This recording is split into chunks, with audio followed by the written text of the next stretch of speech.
a fun day. Fun day. In Indianapolis, Sunday, Indiana, on Sunday. March 3rd, 2013. It is kind of a gray, overcast day, but this is Indiana, and it's March. Our guest panelists today are George Wilson. Good afternoon. George, media person involved in advertising, longtime resident of Broad Ripple, and denizen of the rock and roll scene, and also Jeff Cox. What's shaking, y'all?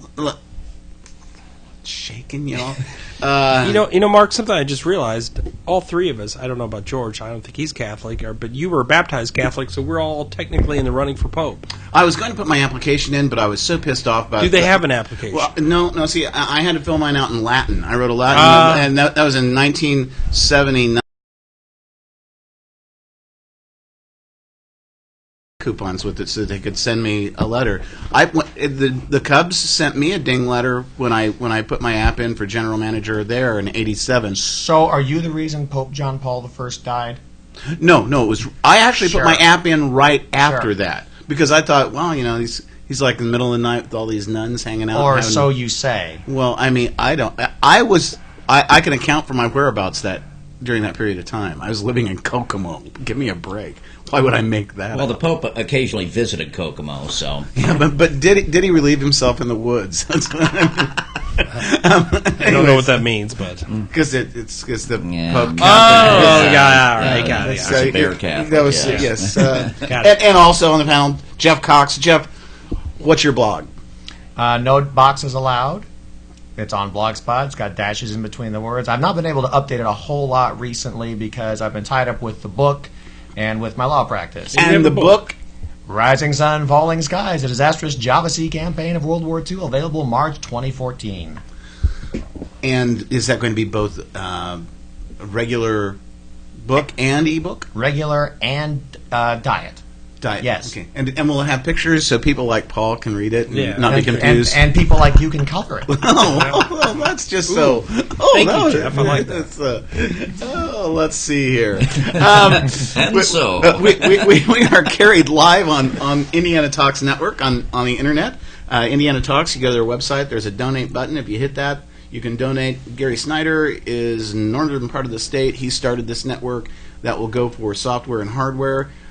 For the Indiana Talks Network. We have our own equipment. Now, that's what we are doing a special edition today because we had a marvelous show yesterday, and it broadcast, but it didn't record. And so we are doing a special edition today to make sure that our time is there and we're talking about topical things, and we have the highest quality guests of anybody in the state. I wouldn't go that far. Well, except for me. You know. Well, Yeah. it was, with George, we found him at a bar. Well, so, that's true. That's true. Well, but keep flattering me. I love it. yeah, but the rates were good. The rates were I kept saying, no, this really is Heineken. It's just in a pitcher. And unlike Indianapolis city government, we're all about cheap. Oh, Yes. precisely. Oh, let's not go there. That's Indianapolis government is not going to be cheap. It's going to be expensive. Yes, then the more you pay, the less you get. That's just so. Let's start with our round of topics for today. Paul was giving me a rough time a while ago. He said, "Well, you just go ahead and pick out the topics as you wish," and so I will. Jeff said that, I believe. Well, you I'm sure he right-wing will. people, I get confused after right. a You can while. pick them at random. Okay. Just want to toss them out there, just surprise Let's talk them. about randomness. No. Oh, come on. Okay. Front page of the local paper here. Which we will not mention because they're not very good.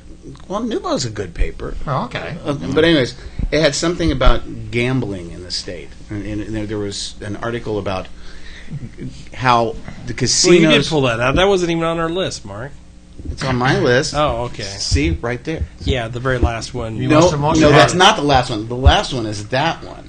I can't even read And that. really, it's... And for those of you who can't see All right, this, all right. it's equally Gambling. We frustrating. did talk about gambling on the phone today, Mark. Yeah. I mean, because... And I refuse to call it gaming. It's like they take out the B&L and they're tricking people.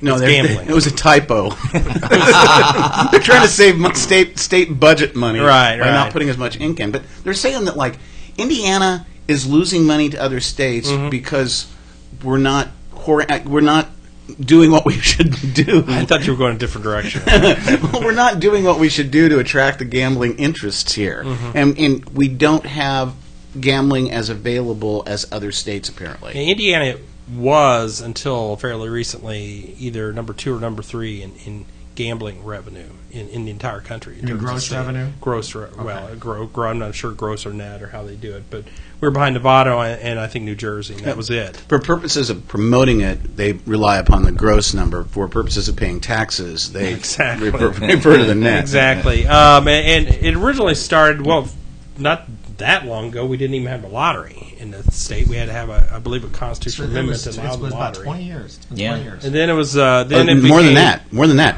It came in like 8 or 9. 9. Evan Bayh was the governor, and I remember he did not. Bayh was the governor, not Birch, and he refused. As a governor, you have the option not to sign a bill and let it go in law without his signature. Called a pocket veto. No, No? well, it didn't act That's as a pocket it's- veto. it's the other way. Never mind. So he didn't sign it because he took a pledge against gambling and Yeah, So I that was apologize for getting a political science factoid wrong. I said pocket veto and used it in an improper way. I apologize for that. Go ahead, Paul. Oh, it's all right. That's all right. So anyway, he didn't sign the bill, but went into law without his signature. Yeah, but when they did Evan that, Bayh was in office. There was no doubt. I'm sorry. I said Bayh was in office. okay. So when they put gambling in, you have all the people living around Indianapolis. We're having to take buses out to all these rural areas. Why was that? Well, they wanted to put them in areas along the borders of the state because other states around us didn't have gambling, and they wanted to attract them across the border because they wanted to attract money from Illinois and Ohio and Michigan and all those other But they states. didn't want people here gambling.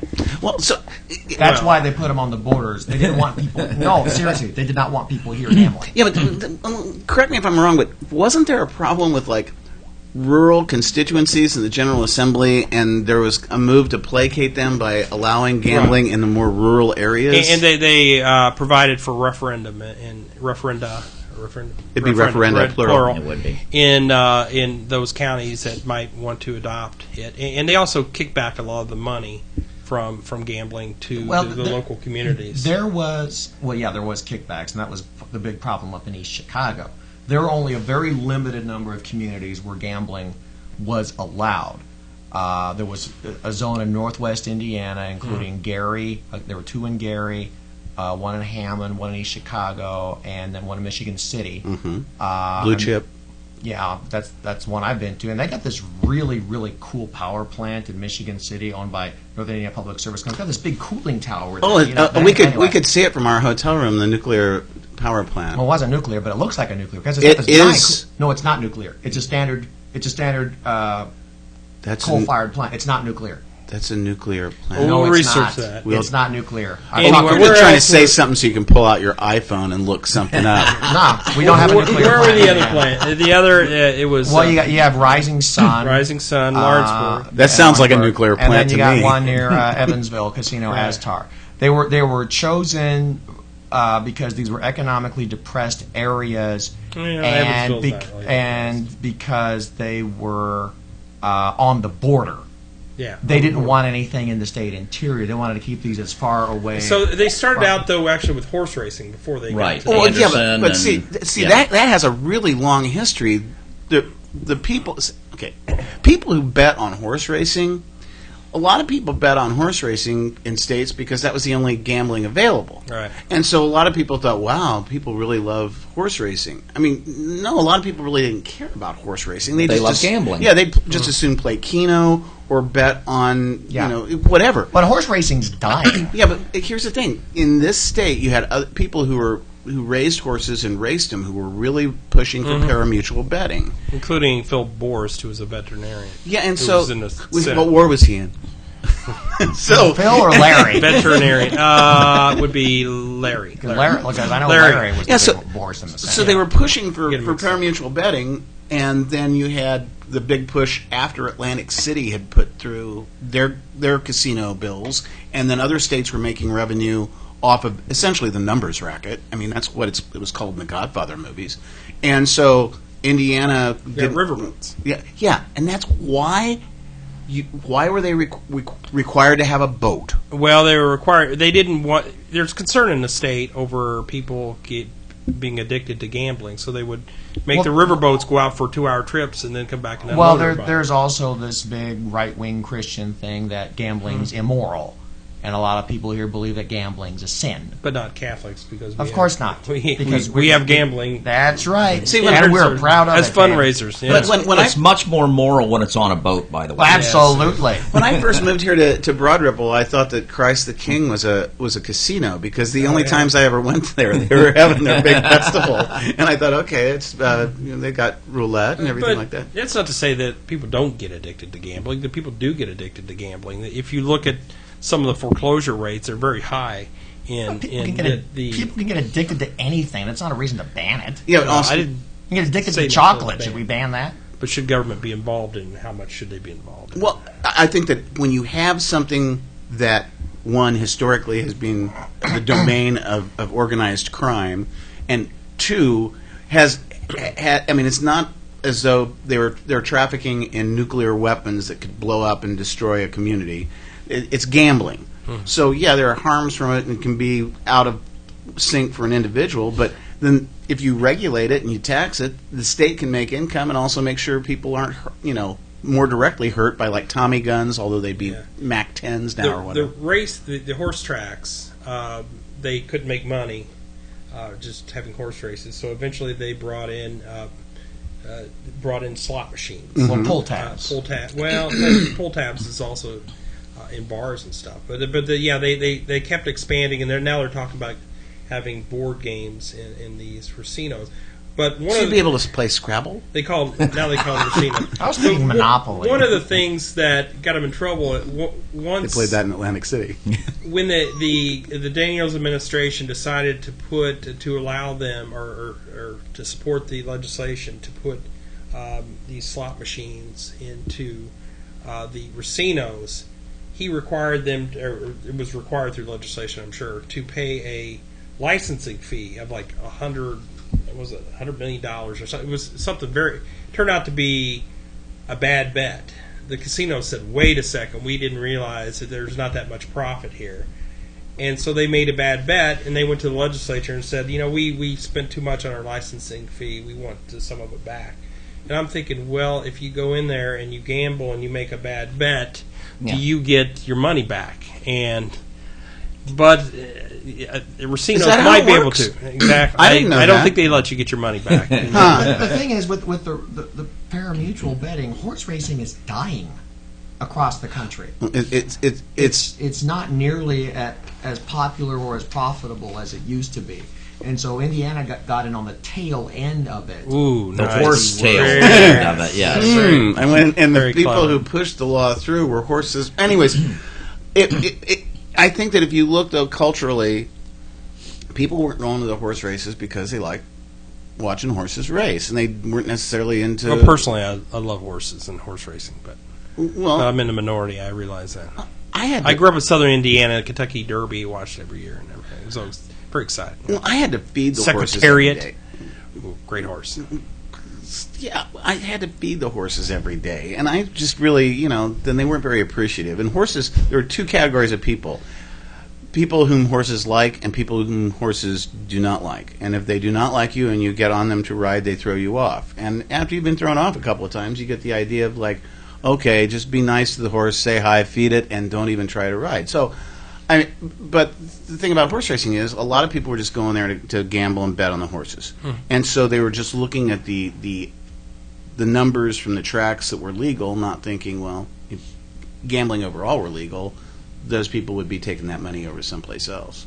So we've got this problem that's perceived in Indiana for the casinos, that somehow we're not competing sufficiently with other states. What is it that we're missing at our casinos? Well, at the casinos, they don't have just I mean, they were pretty much just doing the slot machines and doing the horse Yeah, racing. but I mean, now casinos they're are board down games. too. Casinos, Yeah, are down. and they're going to be down because the trouble is Ohio now has it, so does Illinois. All the other states around us have it. So we're not getting people from other states coming here anymore. So if we get rid of racinos and bring in Catrax, is that? I mean, Well, That might work. part of the problem here, and this was a bet that Indiana made, no pun intended. no, we've been using the pun, so go right ahead. I mean, they put a lot of these casinos in small towns. And so, I mean, Rising Sun, Lawrenceburg, Michigan City. No, Michigan about- City is not a small town. French No Lick. one goes there. French A Lick. lot of people go there. Yeah. Yeah, just for the prison. As guests of the state. Yeah. The But when- French Lick is the one that just gets me. That's out in the middle of nowhere. Yeah, and no one's. They wanted to recreate its glory days, but no one's going there. It's too difficult to get to. I mean, they put a casino in Cleveland. They put a casino in Pittsburgh, and people go to those for other things. And then if they get bored, well, they'll go to the casino and they'll spend some money. If you want to go to one of Indiana's casinos, you have to make a purposeful drive to a small town somewhere. And most people, if they got one that's close by in Cleveland or Pittsburgh, they're not willing to do it. So, This was a bad bet on the state's part. what we need to do is open a casino in downtown Indianapolis. Yes. Well, certainly would be more successful. But I mean, Yeah. again, I think we're also missing the point that it's down for a very obvious reason, and that is economically. We haven't recovered. People don't have as much disposable income, and when you don't have it, you don't tend to go. And that's a good thing. Have We a don't spree. we don't want people that can't afford to pay their mortgage out gambling the money away. Well, no, we want everybody to have enough money that they can piss their money away gambling and pay their mortgage. Oh well, yeah, I agree with that. I mean, that's just- not In a the perfect case. world, In yes. a perfect world. Yeah, so that's. But I don't support a casino downtown because you're just going to move gambling from one place to another. We're not going to. Well, we have off-track. We have an off-track Yeah. betting facility downtown. Well, yeah, we have an OTB. There's Yeah, OTBs located. And by the way, that's the only place in the county, if I'm not mistaken, although believe that is. where you can smoke both cigarettes and cigars At the same time. at the same time in the same place. Some of these casinos, I've been to them. I've been to Vegas. I've been to Reno, and I've been to these casinos, and they're nothing alike. They're not like the billboards that you see. They're not like the ads that you see on TV. What do you mean? I go to the. I've been to the casino because I had to attend some meetings there when we were working on the East Chicago gaming money case, and it was depressing. It was god awful depressing. Okay, wait. Okay, when I went into the casinos in Vegas, Yeah. I didn't have any illusion about like it was going to be some zesty, fun-filled thing. I walked in and saw a lot of people just sitting there staring. They're either staring at green felt and cards being dealt out, or they're staring at a machine as they pull a handle on it and hold their bucket with coins.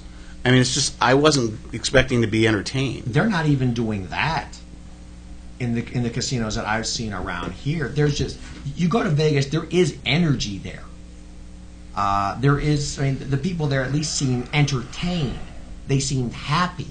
Then there was plenty of food there to eat. I mean, the casinos I've been to around here, they were dirty. Okay, well, no, They were- You the just people- shifted. You yeah. shifted just a second ago because you were talking about you've been to casinos all over the place, and I got Yeah. the impression you were talking about Vegas was depressing and everything. No, here it's depressing. see, but Vegas, they got energy there. Reno, they got a little too much energy there. Here, they were just god awful depressing. I went to the Blue Chip here, and I've been there a couple of times for conferences and cases and stuff.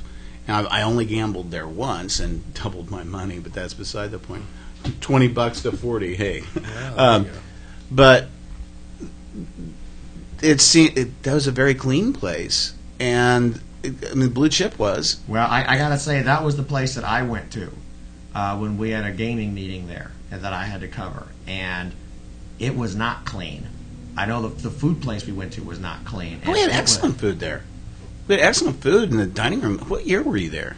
It was about 2006. I was there later, but it was like, well, anyways. So if we're losing money on our casinos because we have them near the state lines and we're not catering to our own people, is that it? No, we're losing money on the casinos because the other states now have casinos and they're not coming here anymore.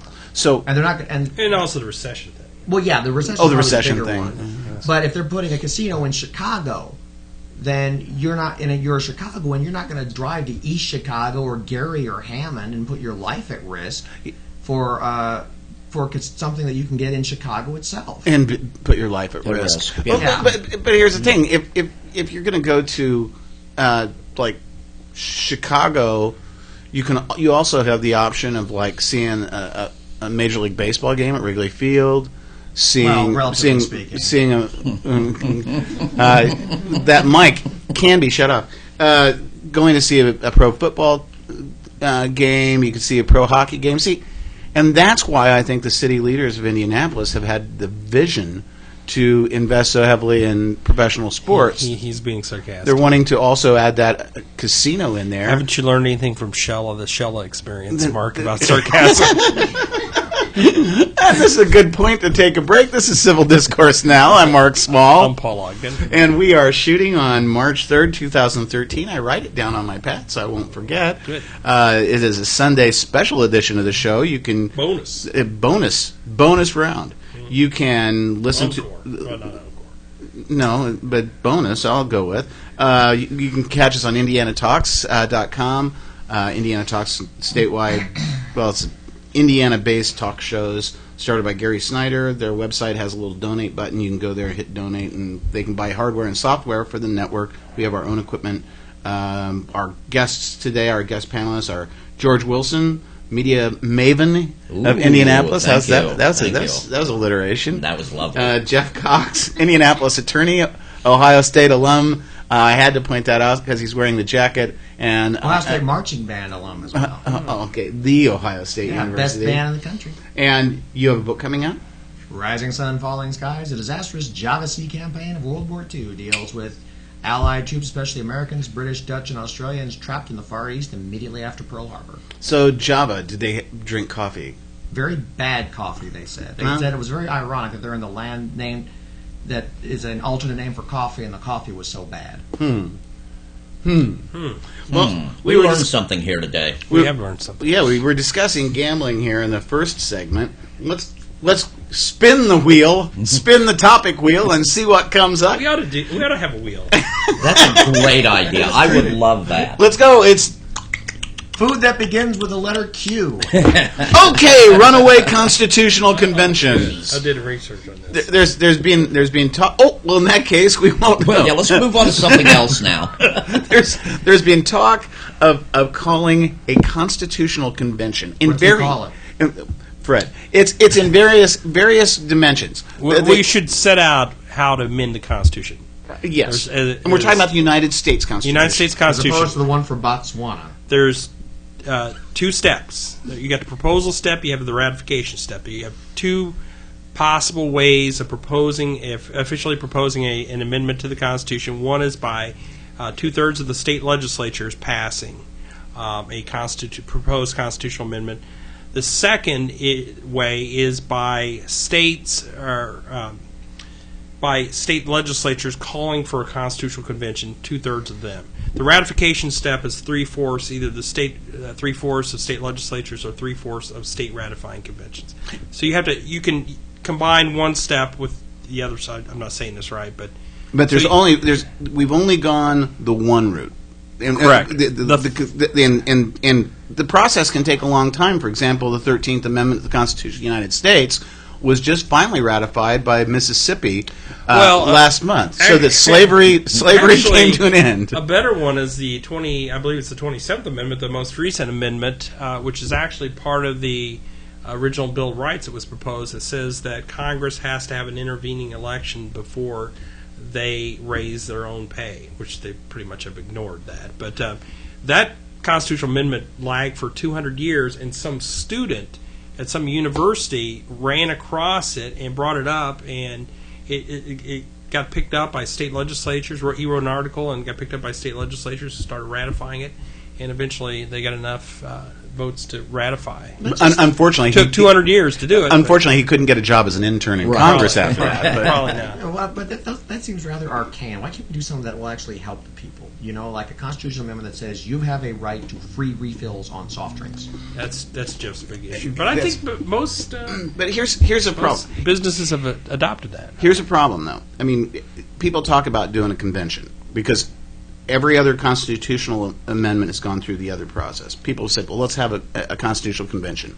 And you were saying today during our telephone conversation, Paul, and you can try to deny this, but I have you on tape, Okay. where you said... Why would they include it if they didn't ever expect anybody to use it, first of all? And second, according to... I hadn't even completed what I was saying. All right. Okay, Sorry. here's the problem that you have, is that if they call the Constitutional Convention, and they say, okay, we only want to address this one area, well, there's no precedent except the one Constitutional Convention that occurred. In 1787, those delegates were authorized to convene to make corrections and improvements to the Articles of Confederation. The members of Congress who gave them their authorized them to do that, had not meant for there to be a wholesale shelving of the system that had been standing. In fact, Patrick Henry, one of the 73 delegates chosen to go to the convention, and 18 of those did not go at all, said he wasn't going to go to the convention because he smelt a rat in Philadelphia. He thought they were going to do what they did. So the only precedential authority we have for constitutional conventions would be the one that we had that acted Which ultra didn't vires. actually fall under the current language of the current Constitution. I know. So you'd have a convention writing its own rules for itself, saying it could do what it wanted to do. I did some research, 10 facts to rebut the mythology of a runaway convention. There's something about Goldwater. At the It bottom is of from that the page. Goldwater Institute. I'm not a big fan of Goldwater, let me tell you that. I am. He is, but I'm not. When the founders drafted the U.S. Constitution, there's number Framers. 2. Yeah, some people prefer framers. I'll I say prefer founders. It also works in Star Trek. With founders is gender neutral, so shouldn't that make you happy, Mark? Framers, though, talks more about the structure of what they built. And founders... When the framers drafted the U.S. Constitution in 1787, they specifically rejected language from Article 5 that would have allowed the states to call for an open convention, which I find ironic since that's what it was. And this part I'm not so sure about. It says, this is actually number 1, Article 5 does not authorize a constitutional convention. It authorizes a convention for proposing specific amendments. I don't remember the language in there said. You can only propose specific amendments through this constitutional convention. Well, but still, it's got to be ratified by 3/4 of the states. So the idea of a runaway convention, I think, is blown out of proportion. I can grab a copy of the Constitution. I don't have my pocket I would, copy. but I'm not allowed to use my. So you're going to grab what Piers Morgan calls that little book? Yeah. So Mark Small is obtaining a copy of the Constitution as we speak, when we could have looked it up on our smartphone. Yes, we could have, but he's barred us from doing it. So because we are barred from using our smartphones. Because I think he's scared of the accuracy of the information that we can obtain on the Well, it's on the internet. How could it possibly be wrong? Exactly. But the irony is that you have people on the right and people on the left who are united, who are very fearful of this runaway convention. And people in the center. It crosses philosophical lines. You're correct.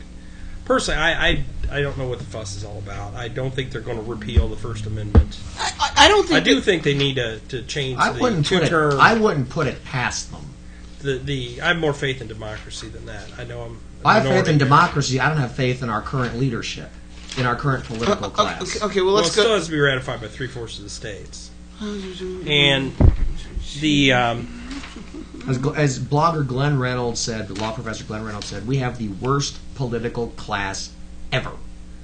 Okay. Here we go. It's Article 5.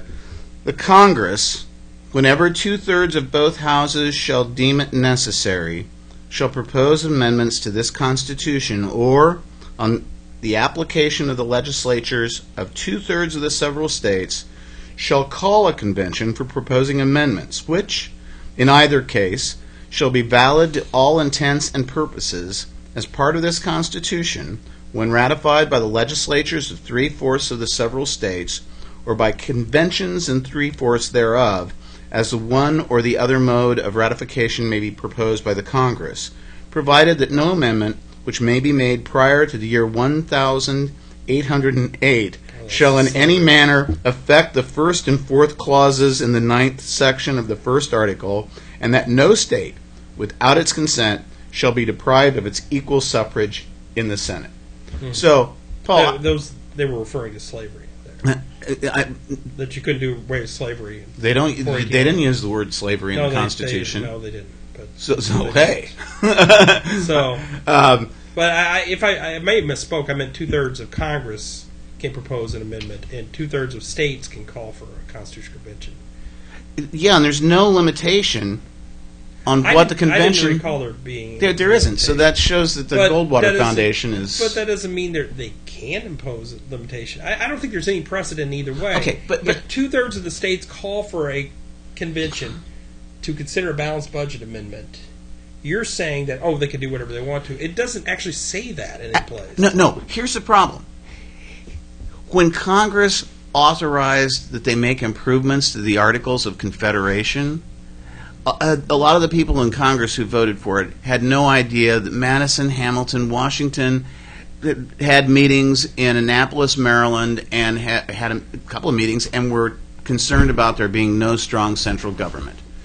And when they convened for the Constitutional Convention, what became the Constitutional Convention, they closed the windows, closed the doors. The delegates were under an Nailed them shut. oath of secrecy. And they held they convened on the second floor so that people couldn't just kind of listen in. And because they didn't want people knowing what they were doing. Now, That's probably not going to happen anymore. No, Mark. let's fast forward to now. I don't know. That's why they passed budgets. Let's put it in the year 2013. Well, Let's That's how they passed Obamacare. They would have a Let's- show meeting let's- where people. Let's say that they got a constitutional convention. One, how much money are we talking about being spent?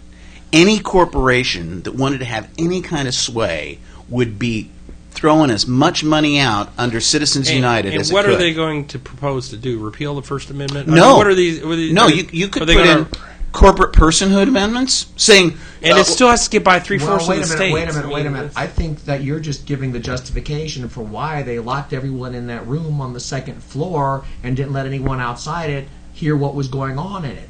Yeah. Because they didn't want undue influence. I think you just gave a perfect justification for it. I'm saying that actually they'd probably put the controls on as far as leaking information after the delegates had already been bought. And let's say You're talking about 1787? I'm talking about now. So let's say it was open. I mean, let's say it was wide open. You would have full media coverage on that all the time. And let's see, who would they have as delegates? I can think of one person from Alaska who probably would make a big demand to be on there as a populist delegate from the state and would be one of the most idiotic people that could be in there. But you'd have a really big push for people to Yeah, but why would Lisa Murkowski be? Why would she be entitled to a position at the convention? I was thinking about a former governor who had resigned, but she's not an idiot. Lisa Murkowski, I never said she was an idiot. But when you go to the original Constitutional Convention, those people, first of all, Jefferson characterized them as being the most brilliant minds of their day, and they came up with a document flawed in many ways, but much preferred to what possibly could happen now. You'd have a big influx of money. You'd have corporations wanting to put corporate hood amendments in. So these brilliant minds that put this provision in the Constitution were just dumb, and they didn't want it to ever that we should never use a provision that's in the Constitution. They made it so difficult to amend the Constitution, Paul, thinking they wanted to try and stop change wherever they could. No, it was supposed Actually, to they be. thought it was gonna be amended It was supposed to be difficult to amend, so that people would reach a consensus on an amendment. You don't want 51% imposing a constitutional amendment, you want pretty much everyone in agreement that this amendment is needed. That's why they made it so difficult. Yeah, but let's think about what the constitutional convention would be like if they had one. There'd be hookers. Well, I wasn't There'd be talking lots about. There'd be a lot. Yeah, and some of them would be delegates. I was just going to say that would be most of them on the inside. But here's the thing. Okay, where would they hold it? I mean, wherever it would be would have to be some huge place. It would make the Super Bowl, in terms of media coverage, look like a Saturday night AM radio station coverage of a revival. Indianapolis. Yes! That startled me. You are cured! No, they would have to transport the reporters by busloads from 80 miles away because all of the hotels would be taken up. They would be covering every delegate's move. Well, unless you held it in like New York City, where there are hotels every other block. But that's... I don't think that... See, I think that it would be just... First of all, it would be so crowded and so expensive. New York City, and especially... I don't know that they'd do it someplace like that. We New don't York know how City many. can host anything. We don't know how many delegates So there can would be Los from each Angeles. state. There's no guidance in the Constitution. For None House whatsoever. None so whatsoever. your assumption there's going to be hundreds and thousands of people. I mean, No, I'm talking about hundreds of thousands of people around the process. oh yeah, there'll be that. And we have a mic stand for George. Wow, it's exciting. I'm so happy at this moment. I feel like part of the team now. You have that illusion, don't you? I do. I have that. I'm completely deluding myself. Thank you. George, do you think Cleveland would want to host the Constitutional Convention? No. We don't have the hotel space. No. Okay, but where would they? New Yankton, York. South Dakota, and then you could limit it to 25 people. There you go. Yankton? Yeah, Do you know what's in Yankton? Yankees? Yankton College. there you go. So, but There you but here's the thing: it would be so covered by the media, and people would have so many different agendas to put in there. You really don't like democracy, do you, Mark? Neither did the framers of the Constitution, Paul. They were against democracy. Read the Federalist Papers. No, they democracy. direct democracy. No, That's why they're it's a republic. Yeah. Yeah, so I just think it would be disastrous for us to have a constitutional convention because we'd end up with some polyglot thing that would have like Amendment 1, the rights of a corporation duly constituted under a state. Mark prefers the white unelected federal judges to decide what the Constitution is, Yes. as opposed to the people. Yes, although in fairness, when the European Parliament developed a constitution, it was, 3,000 pages, and no one could understand it, and it basically disenfranchised everyone who was not a former member of the aristocracy of Europe. I think Mark is more Hamiltonian and I'm more Jeffersonian. Actually, that would be consistent with your saying. You always accuse me of taking whatever stand I need to on a given issue, and I just change at the drop of the hat. I don't know if That's basically saying that I'm Jeffersonian. I'm saying you're elitist.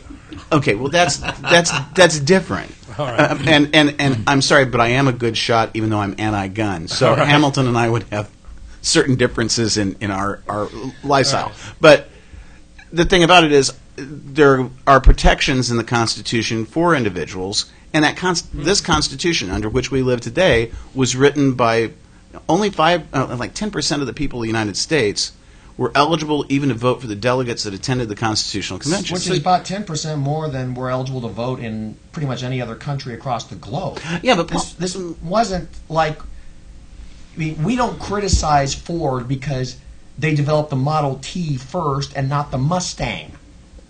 It's a process. I've heard you get disgruntled about Ford. Well, yeah, because I think the Firebird's better than the Mustang, and GM stopped making it. But this is like an invention that you keep perfecting over time. When you see flaws in it, then you make it better and better because they didn't get it right on the perfect. Because they didn't get it perfect on the first shot is not a reason to criticize them. Oh, well, wait. Okay, first of all, it's to take it into context and understand the limitations that they had is different from saying that we can't criticize them. I think we should criticize them, and I think that's one thing about this system of government. We're supposed to be able to criticize what's gone before. But when people start talking about the Constitution and want to wave red, white, and blue and saying it's the greatest thing in the world and everything, that's when you have to say, well, wait a second. Like 20 of the 55 delegates who attended the convention claimed ownership and proprietary interest in human beings. And slavery was a very pivotal issue in the Constitutional Convention, even though the word is not mentioned. Okay, name a better constitution. I'm sorry? Name a better constitution. No, I'm saying you have to be aware that this is not some divine document. It's something that human beings created. Well, I don't think anyone says it's divine. I think they say it's pretty much the best that's out there right now, and it's better. It was far better than anything of its time. Just like the Roman Republic wasn't perfect, Athenian democracy wasn't perfect, but compared to everything else at that time, they were far, far better and far more responsive to the needs of the people. Yeah, but why are we saying we're number one with our Constitution? I mean, why are we in some kind of competitive thing? I'm saying we have to look at the document itself, realize the shortcomings in it, but realize that if we wholesale change it and just and allow a convention to come in, it's going to be dominated by media personalities. We are media personalities now. We might be delegates to the convention, Not as much Paul. as my dad. Mm-hmm. No, Could be. No, not nearly as much. Then No. it'd be for it, then, Mark. Well, I'd be against being for it. No, yeah.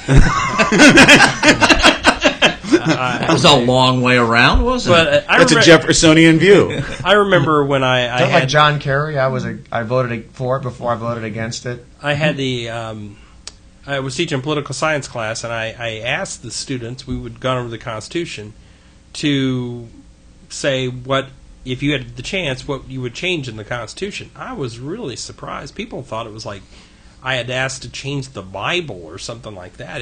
People were so... Jefferson changed Everyone's the like, Bible. oh, it's perfect. Well, I'm sorry I went I- down that road. But see, my I- point is, I I- think there's things that could be changed. Like Yeah, the 2-year term for House members. Way too short. Could take a real quick break, and we'll come right back to this. This is Civil Discourse Now. He's Paul Ogden. And he's Mark Small. And we are, this is a special edition of Civil Discourse Now. Bonus. A bonus round. March 3rd, 2013. We're coming to you live from an undisclosed location in Broad Ripple on the north side of A Indianapolis. secure, undisclosed location. Secure, undisclosed. We are carried live on Indiana Talks. It's an Indiana-based, Indiana talk show-based network on the internet started by Gary Snyder, the northern part of the state. There are a bunch of different shows on the network. I don't necessarily agree with the views of people on those shows, nor are they ours or whatever, but it's a valuable exercise in the First Amendment. If you want to help out the network, just go to indianatalks.com, hit the donate button there. Gary can buy more software and hardware and not a Lamborghini. You can also buy, our guest panelists today are George Wilson. Is he saying they can buy you? No, I was. I'm pretty cheap, really. I'm fairly If reasonable. I'm a beer, he's there for he's your guy. and Jeff Cox, local attorney. Also, You can certainly buy me. I'm a lawyer. I was going to say you can buy my e-novel, Billion Dollar Balls, satire of the annual college basketball tournament that shall not be named. That shall not be named, but I can name it in satire in the book, and so that's kind of an exclusion there. And it's for $2.99 on Amazon.com. You go online and just punch in the information, buy the book, and you can read the ebook. We have been talking about a runaway Constitution convention. And Paul, you're making some points about changes Well, I think you that- would make in the divine document.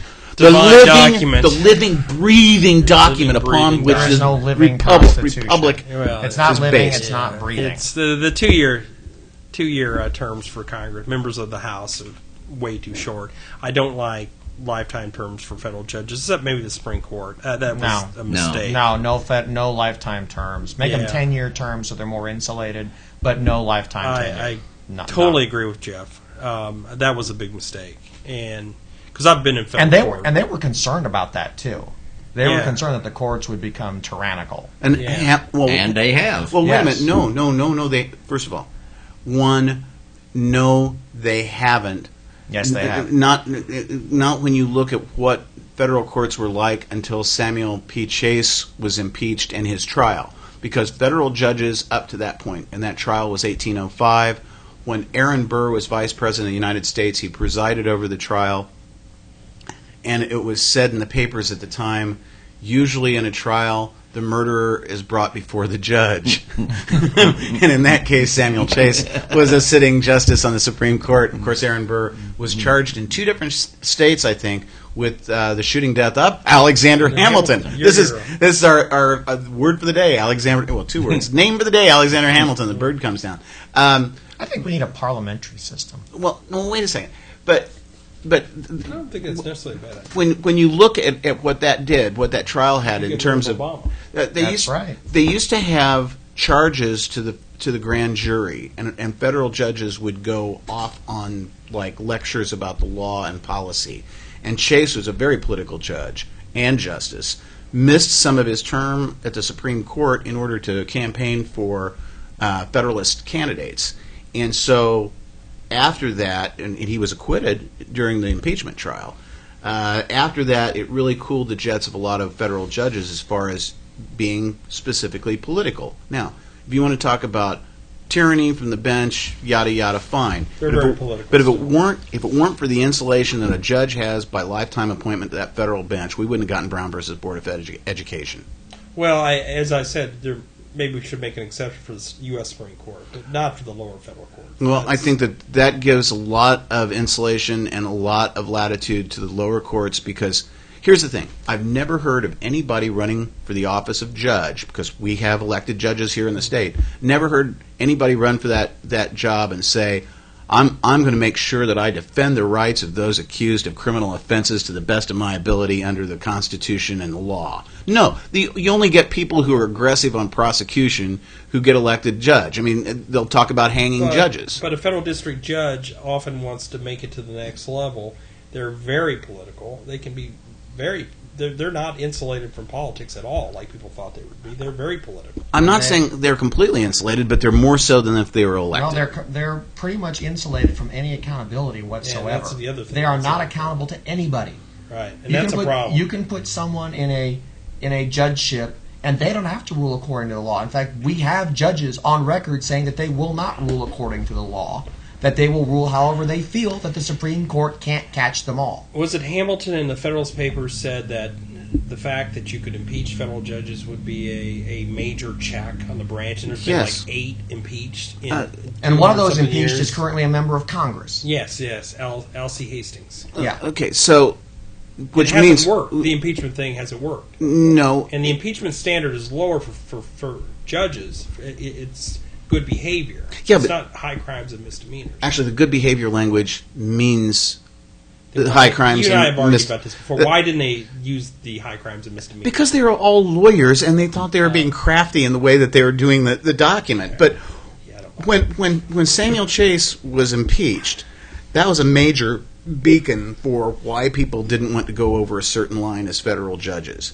And I disagree that judges will ignore. I mean, there's no perfect way of naming judges to the bench, because it's a continuum. I mean, you got this scale. You either have zero democratic involvement, complete autonomy, an appointment with no checks on it. You just draw somebody's name out of a hat and boom, they're on for life. Or the other extreme is like a 2-year term of office where they're elected, period. In between, you've got variations of what can be done, like a merit board. Some states have and everything. And some of those can be as political as the merit boards are just as bad as any backroom deal, because that's what normally goes into it. Well, there has to be some public check on the power of the judiciary, and the only way to have that check is by elections, or in the case of a federal judge, reconfirmation after a set term. Yeah, I think confirmation would be good. I think that once they're in, and this is what has been so damning about justices on the Supreme Court, they're in. And they put on the robe and they do something differently than what was anticipated that they would do. And I think that's something that the Nixon administration started to change. And I don't necessarily think that was good. I don't know what you mean. John Nixon. Roberts, he certainly hasn't behaved. No, that was you talking about Nixon. You're talking about. I'm going back to when Nixon started. Nixon's appointees. He had some liberal appointees. Well, it turned out that way. But Eisenhower was the worst. Yeah. Eisenhower appointed Earl Warren Chief Justice as a deal, because Warren agreed not to run for president at the convention. And he appointed Brennan, who was actually a Democrat. Yeah, And Brennan may be the worst Supreme Court said it justice was of all time. he said it was the worst. Yes. No. Oh, yes. Oh, no. We won't get into that because I'm not going to impugn the integrity of a judge sitting or dead. I'll impugn one that's I'm dead. sure there is a worse judge out there, but it'd be hard to find. It'd be very hard to find the case. I mean, I can think of some right now who might be. But Thurgood Marshall was a really bad judge. No, he was excellent. Let's talk He was about a good litigator, but not a good judge. Let's talk. Since we're not in agreement on the matters in terms of lifetime appointments. I voted you 2-1. Actually, and George doesn't have a vote because he's not an attorney. Yeah, but see, I'm Switzerland in this deal. But see, on my side are Hamilton and all the framers. So okay, so then we go to 2-year terms to the House of Court Representatives. reporter, will you read that statement back to us, please? Let's go to. Surely everyone will agree with me. We should have maybe 4-year terms. I can go either way. I'm being And quit calling me Shirley. I'm sorry. and don't refer to anybody as staggering around here. We haven't been to a bar yet. We'll be later. We'll be staggering. But the 2-year terms is way too short. All they do is run for election. I mean, they're constantly campaigning. That's what they were intended to do, though. They were supposed to be the closest to the people. Well, and let's balance that. 25% of their time is spent in fundraising. Precisely, yeah. And at the time, 25% of their time was probably spent in travel back and forth to their districts. We need publicly funded campaigns. Yes, we do. I agree with that wholeheartedly. Do you want to expand on that? No, I agree with it because, no. It's not going to work like you think it's going to work. It's going to help the incumbents. The way the system is now, is that any better? Well, the incumbents have such a huge advantage now. That's true, but for many reasons. The bottom line is, though, once again, until we take money out of the process, we're going to get exactly what we have. We're going to have very poor. We have very poor candidates. No, we have very rich. Very rich candidates, but they're poor in terms of quality. And the problem is, again, if you can't afford, we can't afford the best people. That's what it comes down to. You have to be able to either be independently wealthy or be I'm able to be independently wealthy. Yeah, you have to be able to take time off of work in order to run for office, which means you can't be earning money during that time, or you have to spend a lot of time raising money for it, which makes you, at least in the minds of some people, beholden to the people who make those contributions. If you have a publicly funded campaign, then you get more of the issues out there, and at least in theory. But if you're a challenger, you're taking that money and you're trying to buy name recognition. The incumbent already has name recognition. He can use it for other things to promote. Or she himself. can. Or she can, exactly. So ideally, give the challenger more money. I was going to say that. That would level the playing field. I don't think you can get the incumbents to vote for that, though. I don't know. That's highly necessarily unlikely. Fair. I mean, you need a baseline, an objective baseline to even things out in terms of the challenger and the incumbent, and so that the election is decided as much on the merits as possible. The only objective baseline for that would be money, and to keep that equal. Any challenger is going to have an uphill battle, no matter how much money they have, against an incumbent. But sometimes they'll just have to overcome that. But we can't make up for a challenger unless you've got something just completely subjective that no one can agree on. What everyone can agree on is a set level of money equal between the two of them. Well, and bigger problem is the districts are gerrymandered. Yeah, that's a bigger absolutely. problem. Yeah, you don't have competitive districts. Well, and I don't care which party it is. Each one has the illusion when they're in power that they can gerrymander to their advantage. And Democratic Party did it for years. Republican Party has been doing it most recently. I don't think either one of them is right in doing that. There's got to be some way where you have. I hate to bring this up. Yes. Because it's Lonnie Guinier's idea, and I don't particularly care for Lonnie Guinier. Who's Lonnie Guinier? She was a nominee in the Clinton administration for the civil rights section of the Justice Department. Okay. And she was opposed because she supported race-based proportional voting. At least Which as I remember, it's like I remember there'd that. be as I remember it, and please correct me if I'm wrong. There We would will. be allocations based on racial percentages. Yeah. Yeah, and I thought that was just completely. But what's- but let me finish with her idea, where I agree with, where I think we may at least need to take a look at it. I shouldn't say I agree with her, but we should take a look at it. You do away with districts. You have, let's say, Indiana has. Which you can do. Indiana has how many representatives? Nine. Nine. And 2 U.S. senators. 9 representatives Run statewide. run statewide. And make it proportional. That means they're all Yes. going to be Republican. No, it doesn't. No, it doesn't. it was 55%. You make it proportional. Yeah, it was All right. 55% Republicans, 45% Democrats. So it's almost always should gonna be a 5-4. Almost always going to And be people, yeah, but 4-5. but you could be assured that wherever you were in the state, you'd get representation. I mean, that most people in Gary would probably vote for someone from Gary or East Chicago or Lake County, and they could go to them.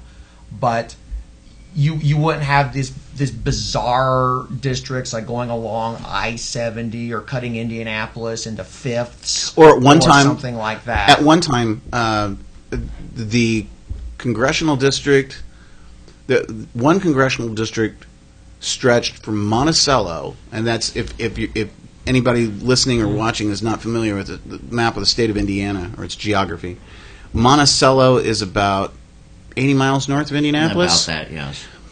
That included Monticello and then went down and covered Bloomington, which is about 50 miles southwest of Indianapolis. That was the same congressional district. And that's one of the more significant examples of a gerrymandered district. Well, I think the worst one, and this was done in response to the Voting Rights Act, was one Which in is on North our list. was one in North Carolina, Yeah. I believe, that went along the right of way of an interstate to Where- pick up minority areas, so they'd be guaranteed a minority representation in Congress. And that we'll get to the Voting Rights Act, but in terms of gerrymandering, I want to address this, and this isn't on the list, so this is a surprise in our bonus round. Wow, surprise. The most important elections that occurred in the last 20 years or so, I think, were the 2010 state General Assembly or House, whatever the legislature of an individual state is called. There's only one unicameral state.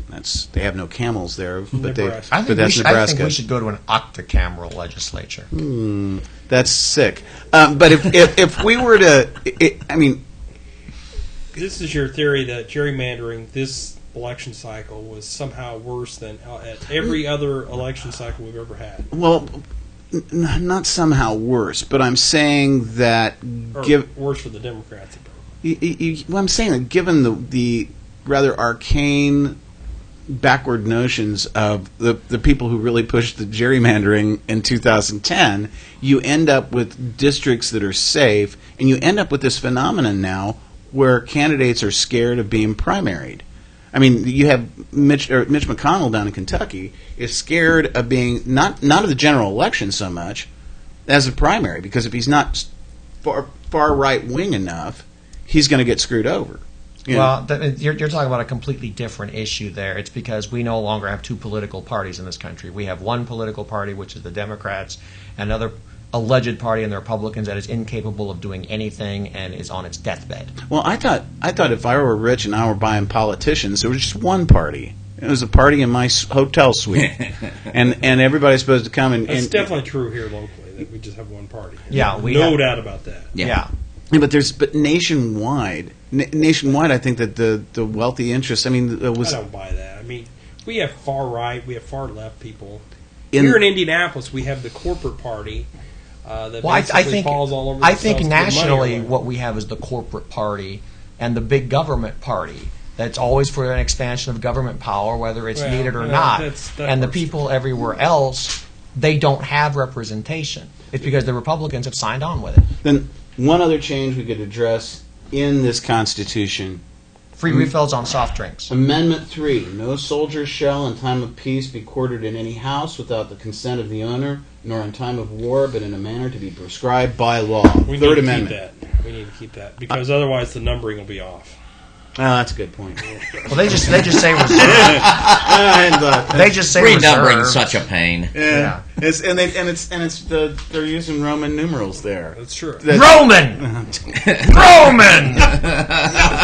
SPQR, baby. This is Civil Discourse Now. I'm Mark Small. Paul Ogden. This is March 3rd, 2013. A day that was gray, then became sunny, and now is kind of overcast again here in Indianapolis because it's the spring. Mark Small, endorsed by the American Meteorological Society and the meteorologist for Civil Discourse Now. What's the forecast for tomorrow, Mark? I prefer Dave Letterman being the weather person here when he'd say, Hail the size of canned hams. it's lousy out and the Cubs are losing, so what's new? Our guest panelists today are George Wilson and Jeff Cox. We are streaming live on IndianaTalks.com. You can buy Jeff's book in March 2014. Yes. It'll go on pre-sale about 6 months before that. And it is? Rising Sun, Falling Skies, the disastrous Java Sea campaign of World War II. And George? Yes. You have a book. Yes, indeed. No, I don't have a book right now to hawk, but I will certainly get on that just so I can do it. Have you read one lately? Oh, I just finished The Winter of Our Discontent. Oh, by John Steinbeck. Yes, indeed. Have you read any ebooks lately? Or a book that's published as an ebook? I have read a remarkable ebook recently. What was that? It was, by a gentleman oddly named Mark Small. And what was the title of the book? $1 Billion Balls. Is it available on Amazon.com It is for $2.99? available on Amazon.com for $2.99. What did you think of the book? I thought it was excellent. I thought it was a fun read. Brown nosing. It's the way to get ahead. He has no reason to do that. Yeah, exactly. I'm buying a drink for him later anyway. And Paul, what's your website? Oh, I have a blog, OgdenOnPolitics.com. And like most politicians in Indiana, especially in Indianapolis, know about your blog. They see you and they become fearful. Yes, they do. They do.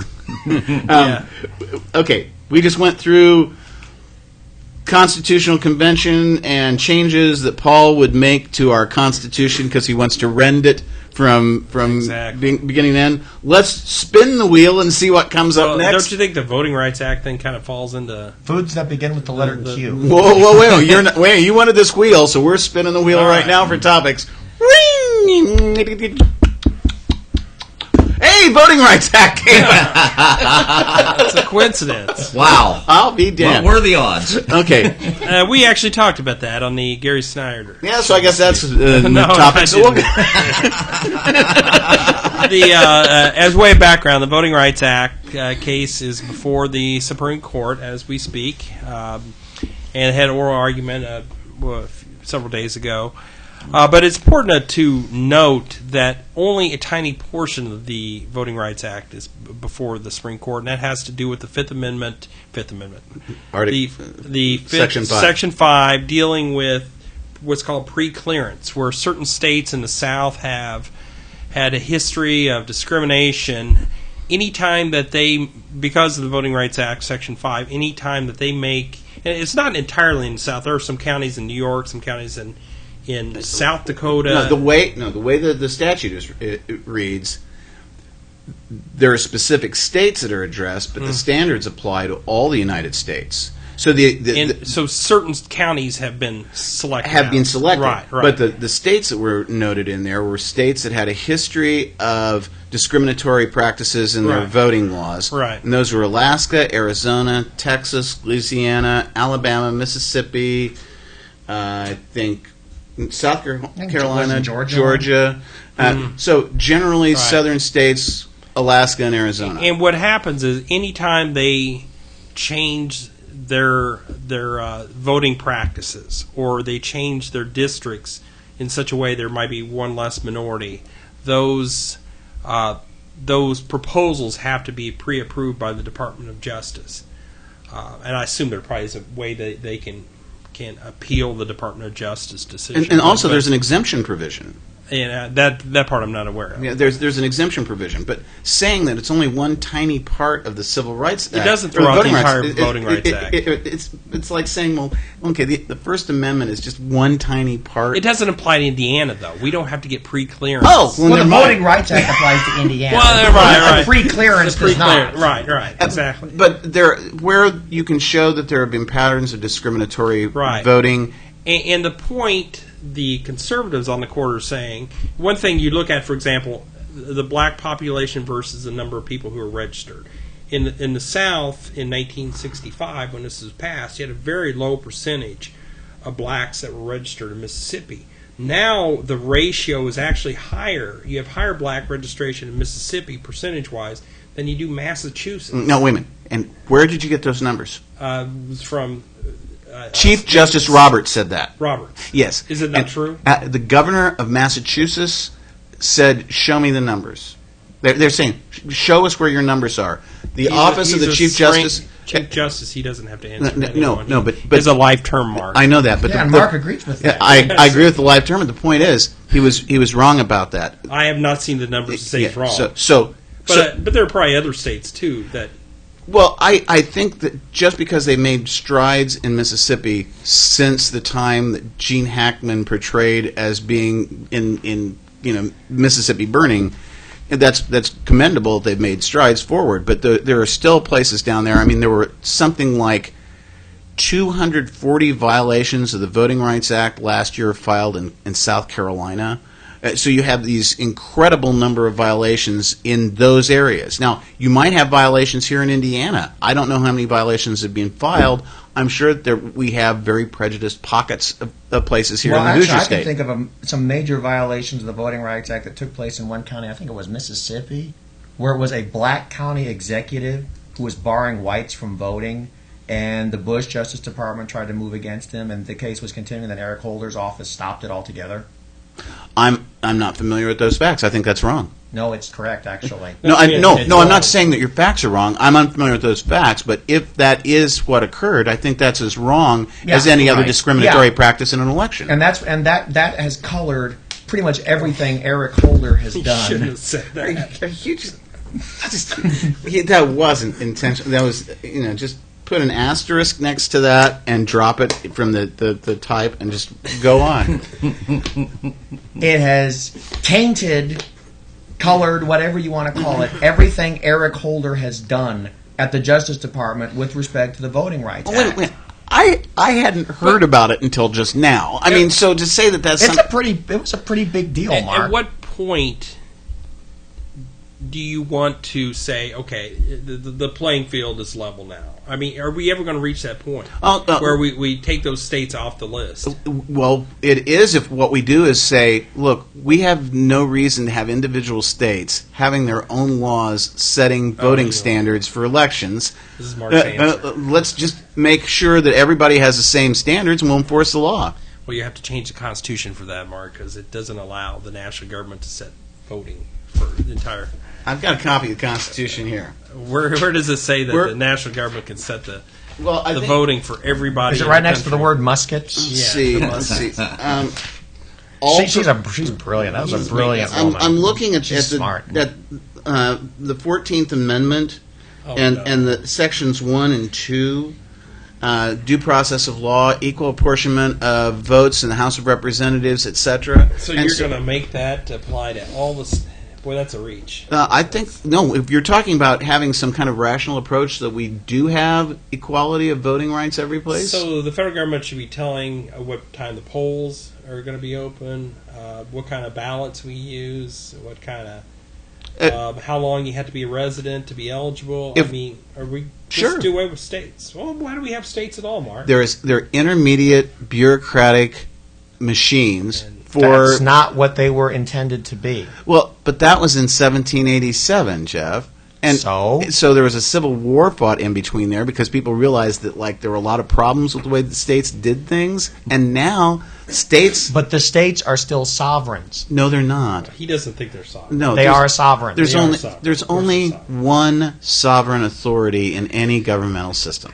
There's only one I true don't know where sovereign. he comes up with this theory. No, It has to that's do with- not the way the Constitution was written. No. States are not subunits of the national government. That They're has not. to do whatever they're told to do. There's a difference between de facto and de jure. They're de facto subunits of the federal government. No, they're not. De facto they are, maybe not de jure, but they No, should they're certainly not. function that way. No, they shouldn't. Okay, so like, where is Indiana's Navy? I mean, we we do have a national guard. we've got a Yeah. National Guard, and to whom is it subservient in times of war? Well, that's according to the Constitution. Well, but I mean, Yeah, but that's also in defense and foreign policy, where the states agreed to be subservient to the federal government on those issues. and in commerce, the United States Constitution is very clear that the United States government, federal government, has control of interstate commerce. Interstate Between the states, but not to the extent that the federal courts have twisted it.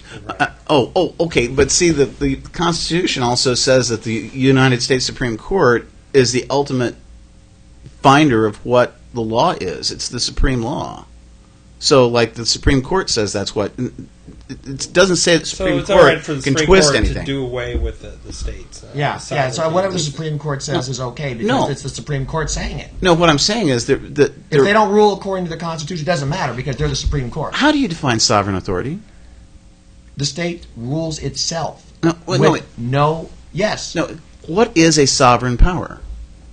The sovereign power has power, jurisdiction, legal jurisdiction over matters within its own borders Within with its own domain. minimal, Right. in the case of the states, input from the federal government. Ultimate- That is what was intended by the Constitution. These were supposed to be 50 different countries unifying for the strength of all. Okay, first of all, there were only 13 at the time it was ratified, and one of them didn't sign for a long time. That was Rhode Island, but they were Or squirrely as 57 states as But they're not an Barack Obama island. plans. But Yeah. but the other thing is that a sovereign authority is that body within a society that is recognized as having a monopoly over power to enforce its decisions.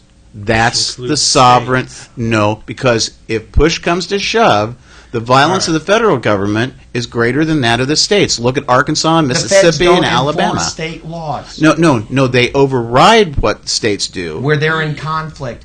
Only, Yeah, only when no, they're in conflict. only where the feds have jurisdiction. No, Sorry, no. They have limited jurisdiction. Who that was determines- the point of the Constitution. But who determines ultimately who has authority over, or who comes out the winner in that contest? It's the federal court. No, not So that's- necessarily. so- if there's no federal jurisdiction, then the federal court does not win. Yeah, only if the federal court says it doesn't have jurisdiction.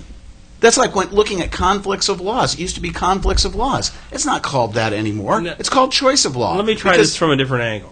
You would agree, would you not, that the Constitution only gives limited powers to the national government? Article 1, Section 8. I would say yes. Okay. Then who has the rest of the power? Power is possessed by the government, Which States. government? the federal government. There's only one real sovereign authority. Did you miss some of law school? No, no, I knew you, no, you, no. you did take a lot of vacations during college. No, I didn't. No. Here's the whole thing. Well, during college, but here's the thing. You can talk about, the states have certain authority and certain things that they can do because originally they were viewed as being plenary powers, having plenary powers. So they do criminal law and stuff like that. But then, as our country evolved, I know you don't like that verb. As our country evolved or went through its evolving, so I'll use it as a gerund. It took on more and more of the authority functionally because that's what a sovereign is. Sovereign authority has the ultimate Does power. the federal government pick out the governors of each state?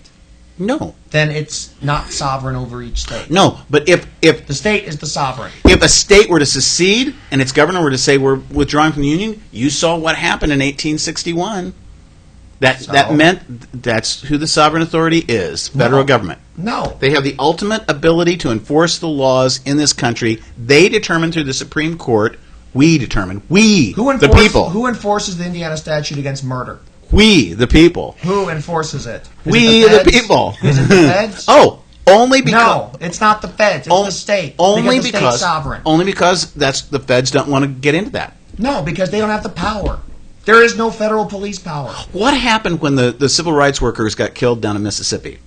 I don't know. I wasn't there. I wasn't even born yet. Okay, or burst. I burst from my mom's chest. You like the creature from Alien? Okay. Well, the people down there who did that got acquitted by the state court.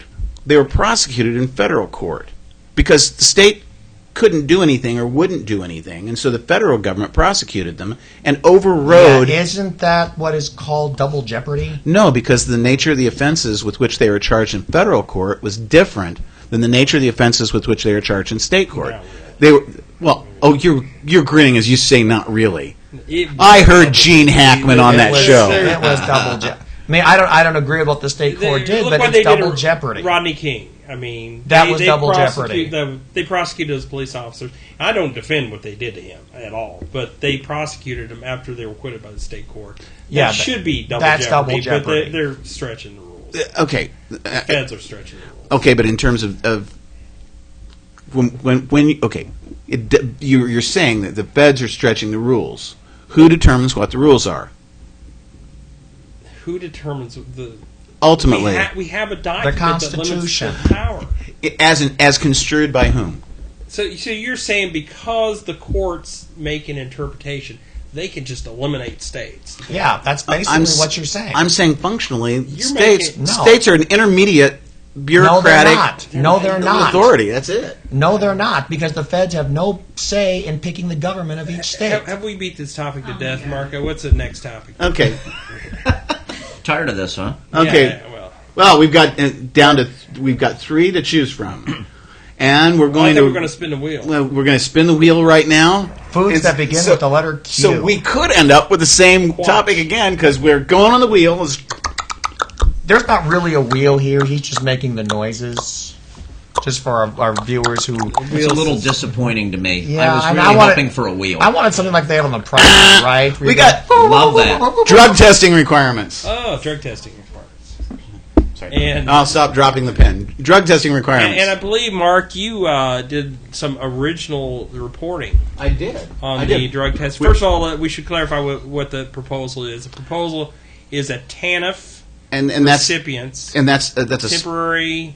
Assistance in needy families. Actually, technically that's TANF. Yes. TANF. Yeah, but in Indiana we pronounce it TANF, just like TANF. we're Versailles, not Versailles. Part of the proposal is that they undergo a written test, and if the written questionnaire, not a test, written questionnaire, and if they flunk the questionnaire? No, the questionnaire is a diagnostic tool used to determine whether the person shows they pose a high risk for abusing drugs. Right. And so supposedly... A high risk, I like that. The questionnaire is virtually foolproof, and our General Assembly being filled with fools. But I had, not with me, but I can remember virtually verbatim.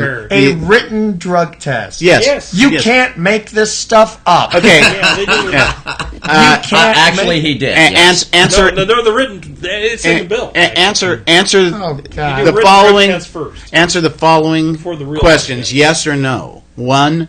Have you ever attended a concert given by the Grateful Dead or Fish? 2.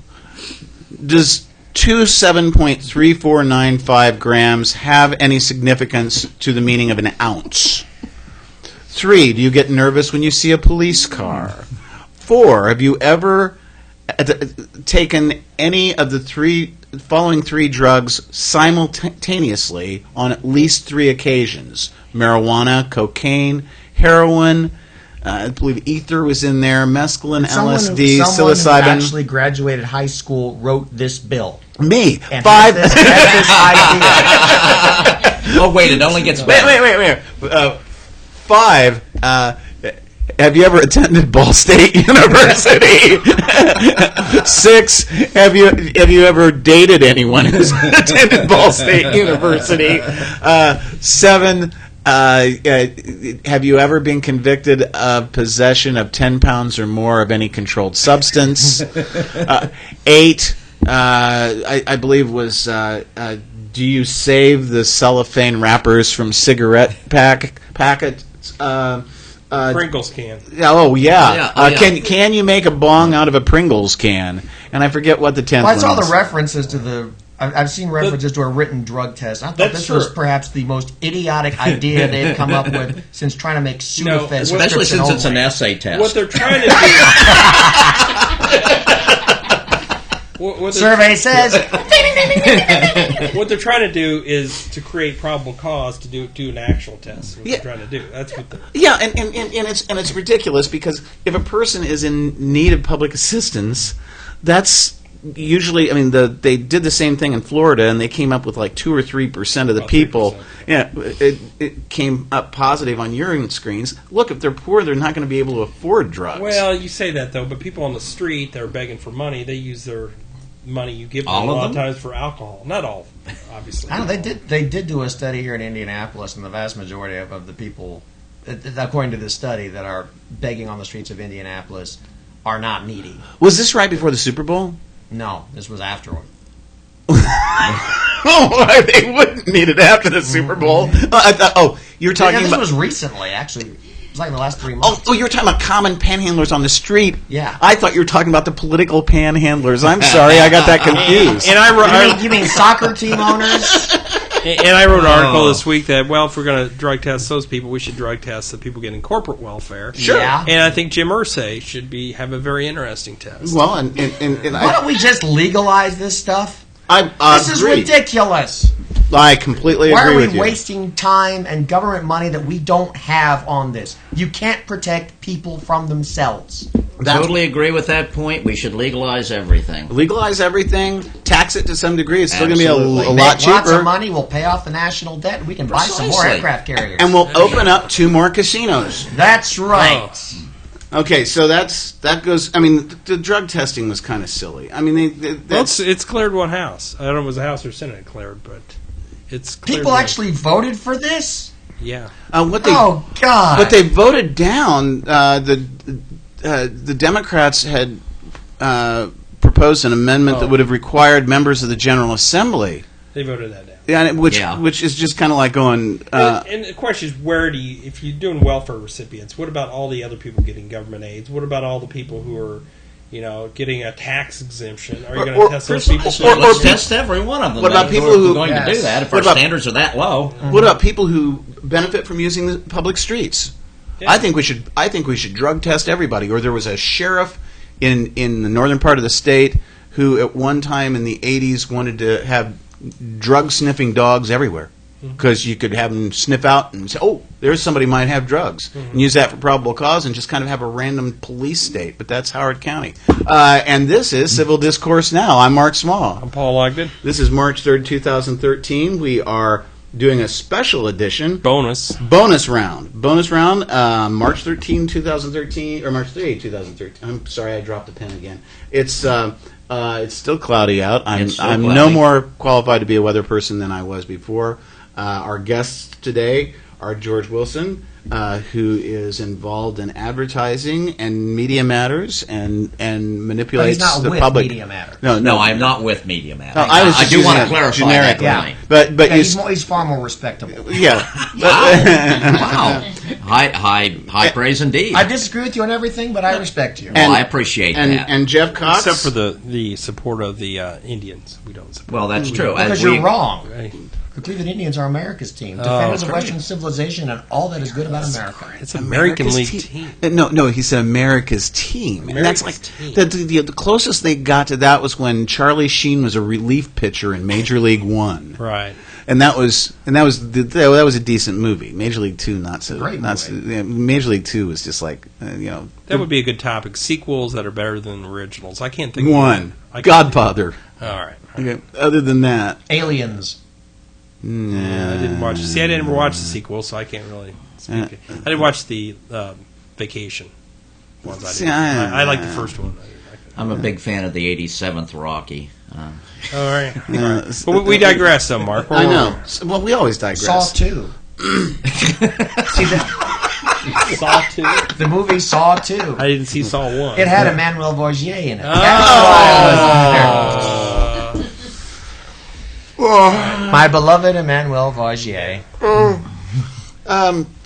So the wheel, we're spinning the topic wheel for what we're going to talk about today, and the topic is coming up.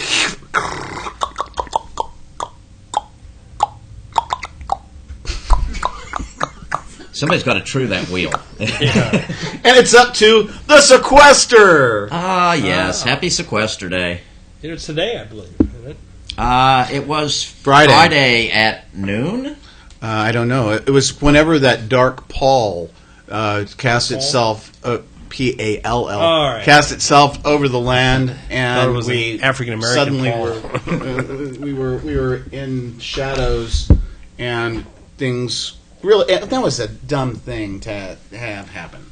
Well, it was completely idiotic, and the sad thing about it is it was totally preventable. Obviously, again, austerity's worked so incredibly well in Europe. I guess we need to try it ourselves. But again, for all the protesting, And where do you think the money we're going to get for these government programs is going to come from? Well, here's China?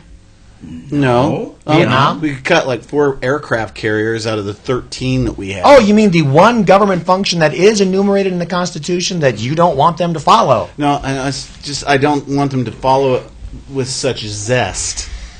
I mean, we spend as much as the next 26 countries combined, and most of them are our allies. Good.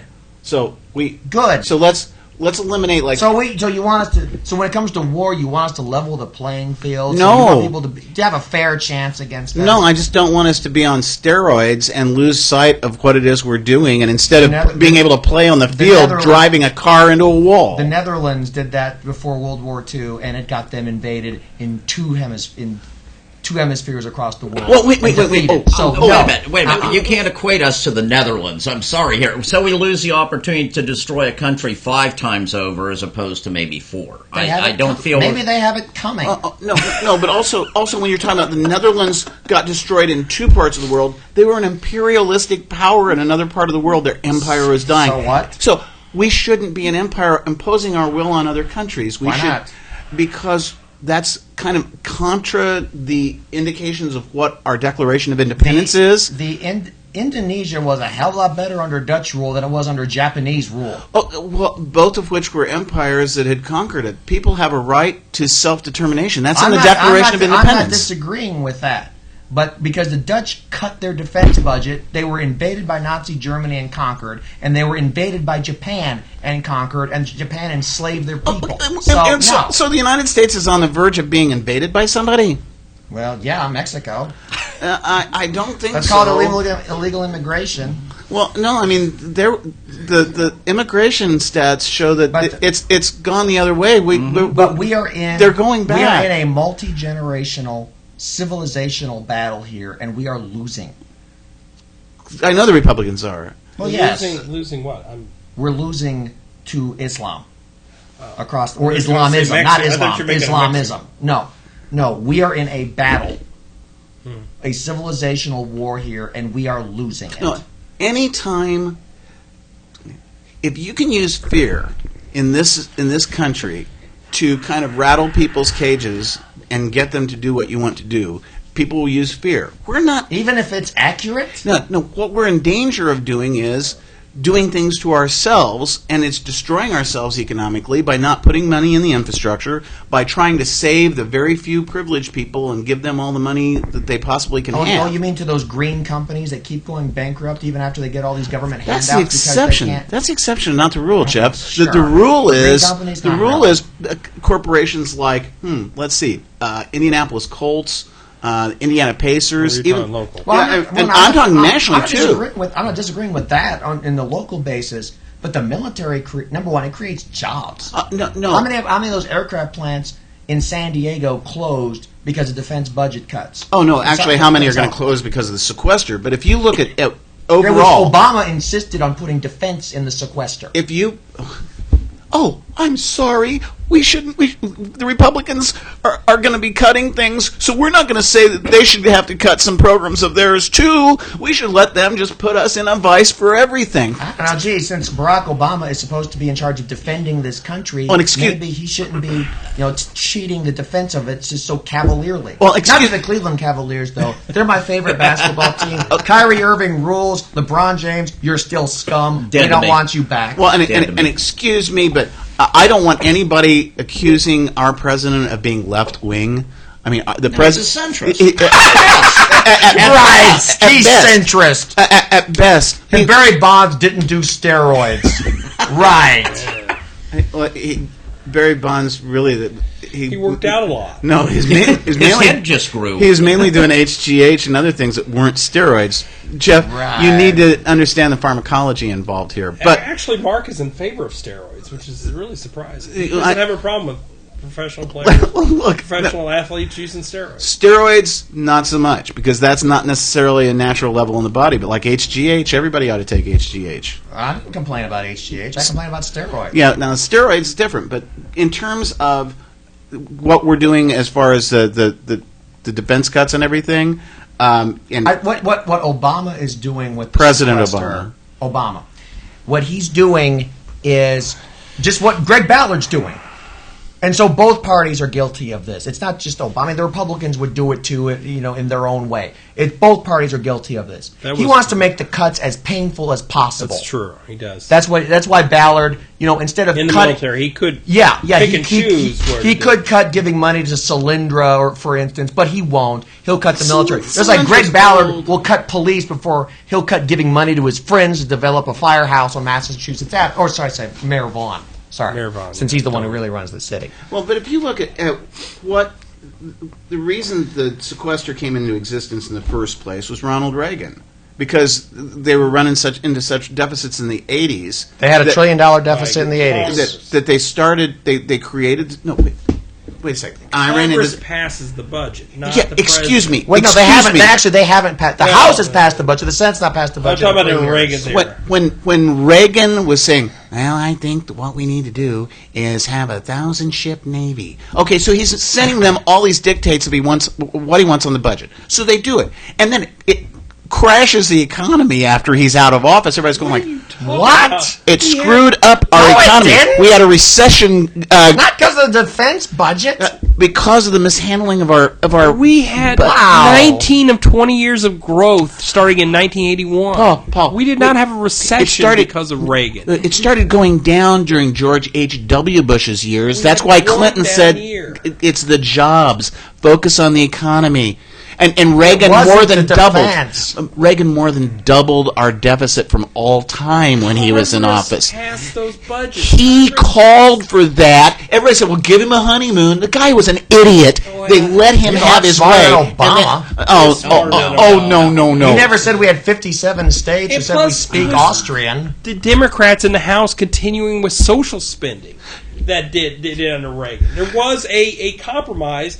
They let him increase spending for the military while they increase social spending. They're both at fault. Don't blame it all on Reagan. The Democrats in the House, they were responsible for our budget deficit. Okay, as much and as Reagan, now, if not more. And what I was saying was the sequester started then. I don't understand. Okay, no, because they first brought in the concept of the sequester during the 80s.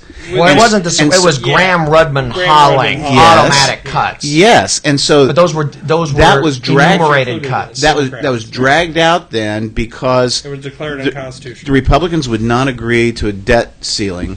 Or to taking off the debt ceiling, which nobody else has. Well, the Democrats wouldn't agree to cut anything.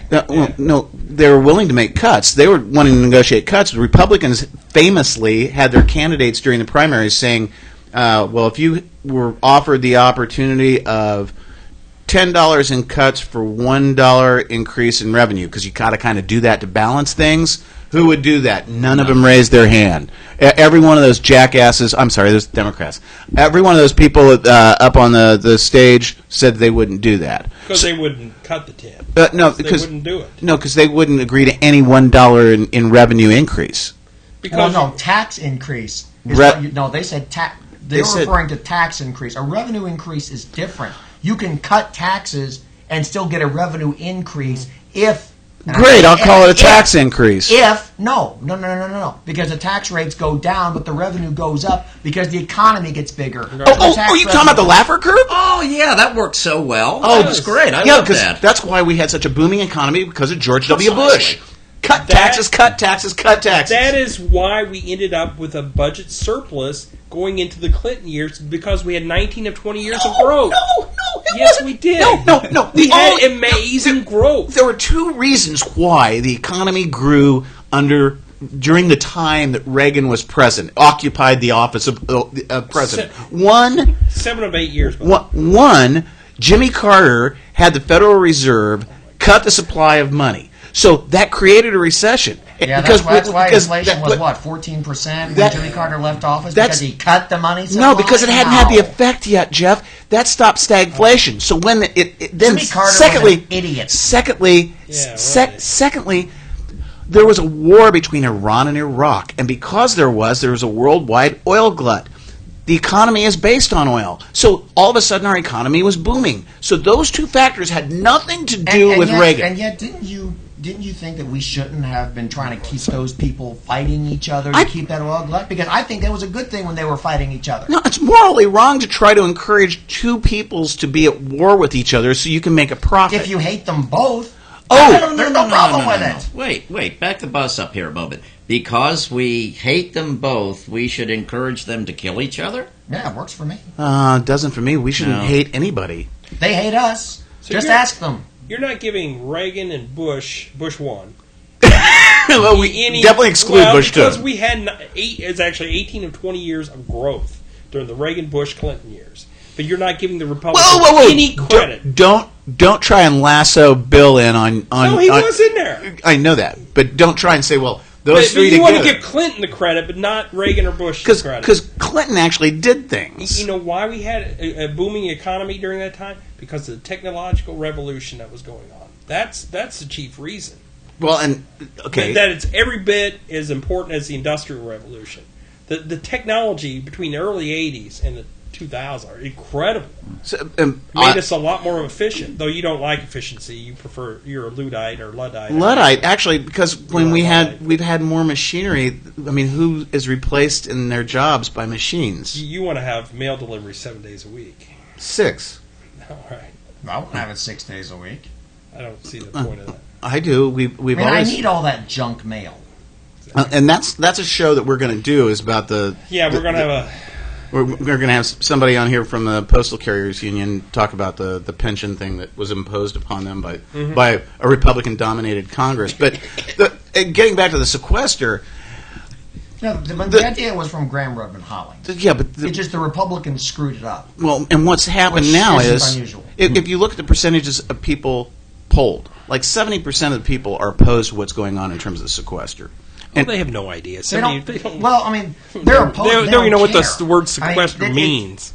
They don't know enough about it, and they admit that they don't know enough about it. They don't like Obama and the Republicans not being able to come to an agreement, for which both sides are responsible. But they don't. They think the government needs to be cut.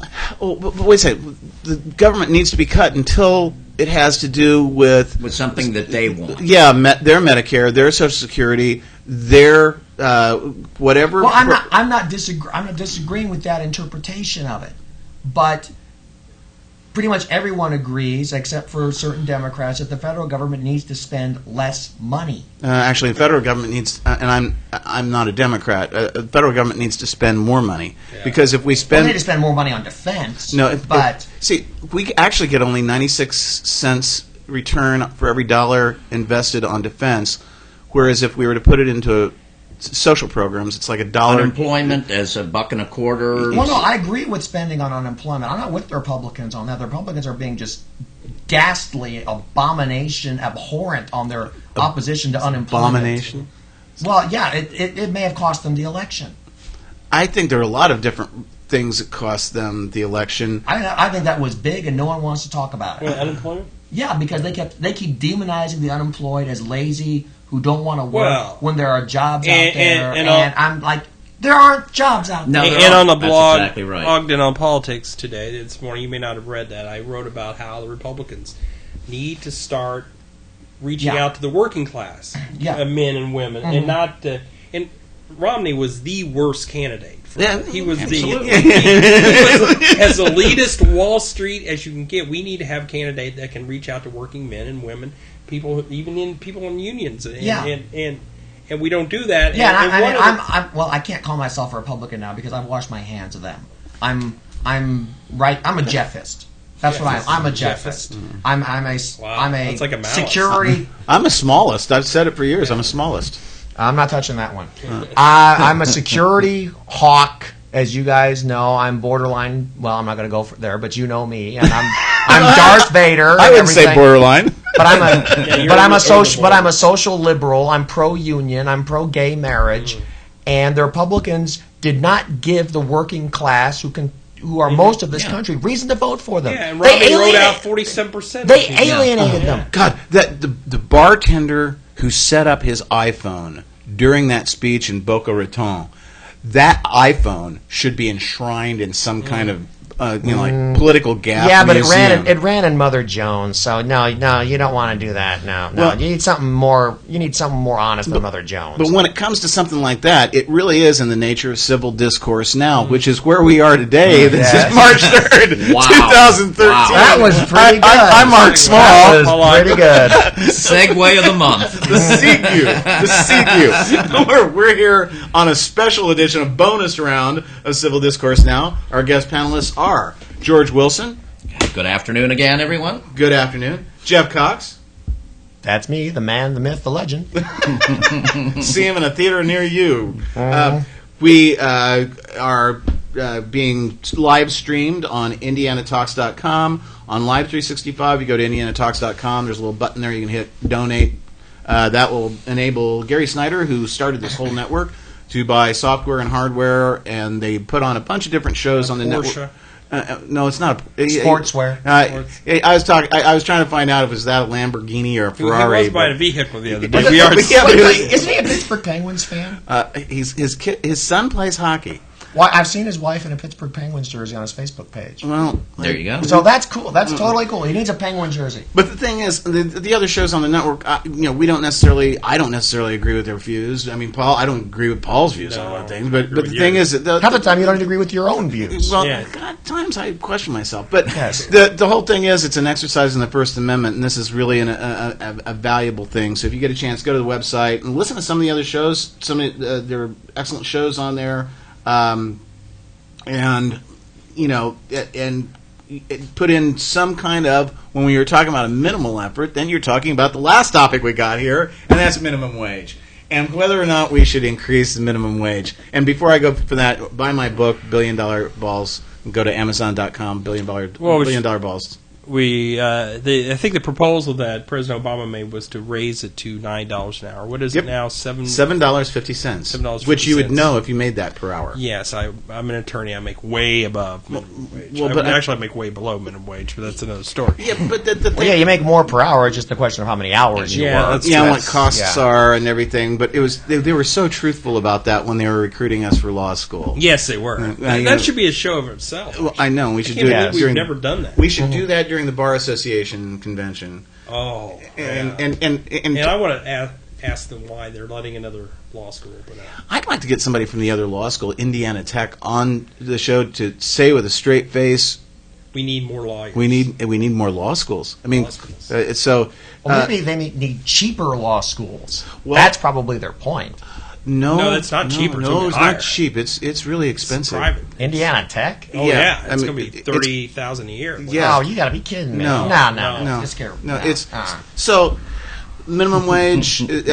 President Obama, not Obama. President Obama, just like I talk about Justice Scalia. I've never said on this show, just using his last name. But I'm you're an sh- attorney. You go into court, Mark. I- so I- we have a responsibility. I deal with in terms of respect for people who hold office. Until they're off the bench, then we can just say Brennan. No, except for like one former governor or senator here from Indiana, and then Oh, that one. yeah. That one. So, anyways, people make $7.50 an hour. The poverty standard in the United States is over $15,000 a year. So somebody working full-time still would be in poverty.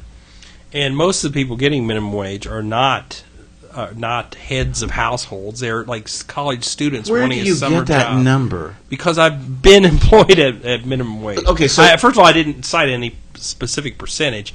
But We're why do you saying think most of? I don't know that most of them are, but a very big percentage of them are. I'd say a percentage is, but I'd say a Well, lot of obviously people. it's a percentage, Mark. It could be 0%. Yeah, I no, mean, but a large percentage of them are working as trying to support themselves.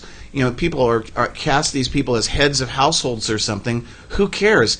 Each person should be able to work full time and not be in poverty for their wage. when you have a restaurant, for example, that employs a number of people at minimum wage, No, they don't.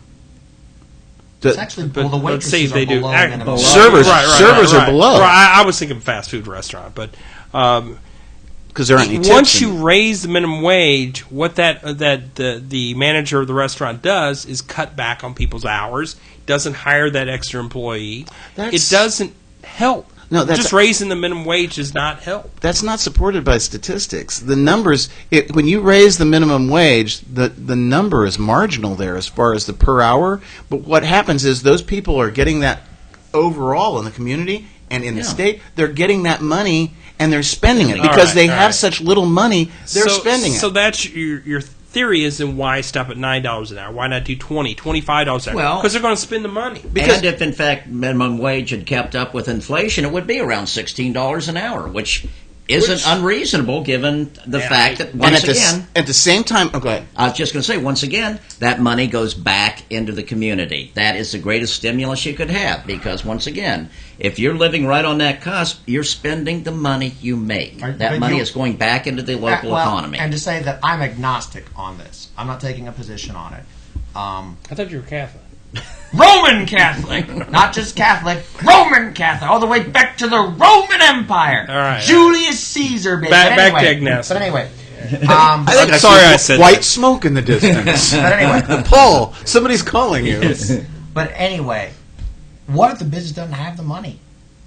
I mean, if the business doesn't have the money to pay that minimum wage, that business could close, and those people actually lose jobs under the minimum wage. I'm not saying I disagree with the concept of raising it, but I'm saying I don't know that it's as simple as raising the minimum wage. Boom, the economy takes off. No. I don't. And I'm not saying that. I'm saying that if somebody's schlepping it out there 40 hours a week, and Paul's sitting there starting to do the violin a while ago, I don't think that's something to be making light of. I just don't think a minimum wage works at all. It's like wage and price controls. They didn't work.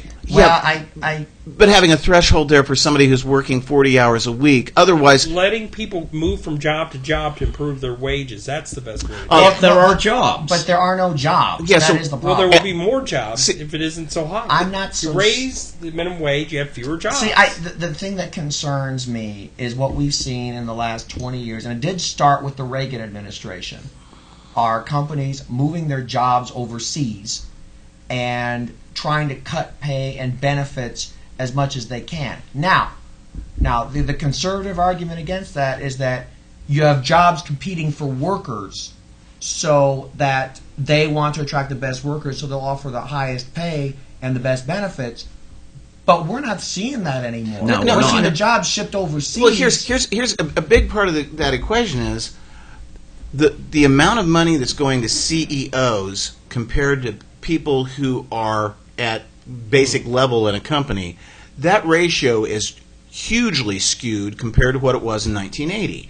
So all Yes. the money is going to these CEOs who are doing things that aren't good for the economy, like the CEO of Anthem or whatever. Well, and Anthem's real controversial right now because they just raised their rates on the I don't know who else uses them, but more than 10% per month, and yet their CEO just got a major, massive bonus. But Yeah. the problem is not the minimum wage. The problem is the CEO structure, how they get paid. All the people sitting on these boards are also CEOs. They're interlocking executives. directorates. They, they are. They're and like they the want, Kairatsu in Japan. But Exactly. But without that government floor there set by the minimum wage, I wouldn't put it past them to pay less than that. Oh, absolutely. I wouldn't. Look at the 1880s and 1890s. Look at what happened to people here, and it hadn't been for labor organizing. Well, you we would had Precisely. $3.50 an hour for a long, long time, and they weren't paying $3.50 an hour. They were paying $6, $7 an hour. Yeah, during the Clinton years. But they were paying. That's the the reason why market we need determines. unions. I mean, And I totally agree with and that. as badly, I mean, I don't consider the SEIU to be a union. It's an advocacy group and a pretty thuggish one at that. SEIU. But when you're sorry. you're talking about the UAW or the Teamsters or the AFL-CIO, the steel workers, the coal miners union, Major League Baseball those- Players Association. they're not a union; they're a guild.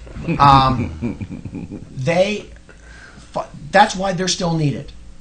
That's absolutely That's right. why they may behave badly at times, but they are needed. They are badly needed now, just as much as they were back in the 1880s. They're not necessarily fighting for worker conditions as much as they used to, but they're fighting to keep paying some semblance of a decent wage and some semblance of medical benefits, which otherwise these companies would not be doing. They would just ship everything to Mexico or China or Thailand. And look at what happened. I mean, I was reading online. These are becoming more and more socialist on this issue. I was looking at the Kokomo Tribune online, and the Kokomo Tribune. Why, Mark? I mean, Well, it's more accurate than the Indianapolis Well, Star. all right, never it has mind. more substance. That's not saying I'm not, But it described how my old man was. We built we had the sheet metal contract on a UAW local building on Alto Road, and at one time that had something like 10,000 members. Now it's down to 500, and you're talking about Kokomo, where there was a GM plant, Delco. It's Delphi now, but there was Delco, and there was Chrysler, the transmission plant. So there are about 15, 16, 17,000 employees in Kokomo who are UAW workers. Well, Delphi went through the quick change thing in bankruptcy and ditched the union contracts, and now they've come back and they're paying like $15-16 an hour there. No bennies, but the UAW, they're down to 500 members, so they were selling the property and trying to figure out what they were going to do with the money. Who does it go to? To whom do they send that money? Does it go to the individuals who once belonged to the union there in Kokomo? Does it go to the international? And I'm sorry, but like the international unions, I know in the construction industry, at certain points have sold out their members, and UAW nationally sold out its members. I mean, when they basically said, well, okay, we'll take a buyout on these contracts, it really screwed up the people. I think because unions have an antitrust exemption, so that you can have all three automakers dependent on one union. Yeah, and that's why it used to be every 3 years. I think maybe Yep. they need to get rid of that antitrust exemption. Yeah, I would agree. I think that's part of the problem. Is you have concentration of power in monopolization of power in capital is as bad as it is in labor.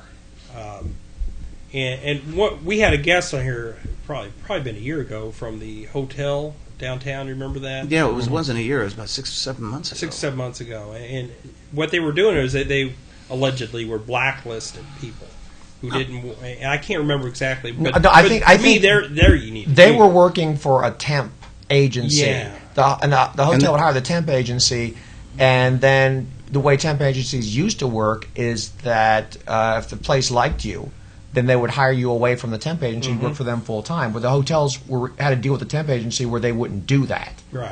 And so that And you couldn't move from one to the other either. Right, you couldn't. You Yeah. blackballed you. Yeah, and So so that kind of thing, we need unions for it. Yeah, and we also need to put some kind of restrictions on, and this is where the tax code comes in. How is it? And I checked this. The Internal Revenue Code has tax incentives for people to be, what was Romney? Not an investment banker, venture capitalist. Yeah. If you're a venture capitalist, there are incentives in the law for you. It's like, why would we want to incentivize acquisition and gutting of otherwise profitable businesses? Because because that's not all venture capitalism, though. But venture capitalists, what they often do is they'll find a business that looks good but doesn't have enough money, and they'll put the money into it. Yeah, but a lot of the times the way it works out, and it's the gecko approach to things, they'll see a profitable company that's overvalued on books, and this is what Romney did in several instances. They acquire it, take out loans on the equity that company has, give themselves bonuses from those loans, and then give people their pink slips. They didn't care about it. And so I don't think that we should have some kind of incentivized aspect to our tax code for behavior like that. Well, I don't think we should, and I don't think Romney did that. He was accused of it, but I think it was shown that he wasn't on Bain Capital at the time they did that. Actually, he was. He not based on what I read.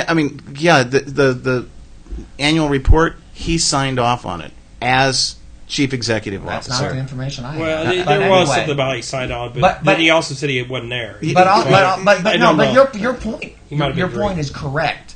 Overall, even if your facts may not be, but your point is correct. A venture capitalist should get tax incentives for investing his money in a new business, Or her money. or its money, as the case may be, and putting that money in a new business and giving it a chance to grow, not for gutting it like Carl Right. Icahn would do. Yeah, and so I think that goes into part of what the whole equation is, because if you look at just little parts of it, it doesn't seem to necessarily mean it's going to have an impact on the whole economy. But those people who are working 40 hours a week for minimum wage in really, I don't know of any really pleasant jobs that people have for minimum wage. I mean, I worked minimum wage. Before. Minimum wage. Yeah, I have too, and I wasn't necessarily.